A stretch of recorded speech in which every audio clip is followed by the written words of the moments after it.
Hello guys, কালকের ভিডিওতে তোমরা দেখেছো যে আমি ত্রিপুরেশ্বরী মায়ের মন্দিরে এসেছি। তো সেখানে এসে যে বাটা নিয়েছিলাম তার মধ্যে তোমরা একটা জবা ফুলের মালা দেখেছো।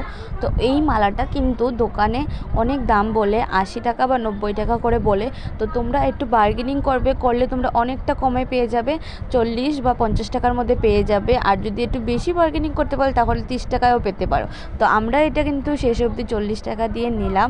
আর যেহেতু মায়ের পুজোতে এসেছি, বেশি বার্গেনিংও করা যায় না। এসেই দেখি এখানে পুজোর জন্য লাইন লেগে পড়েছে।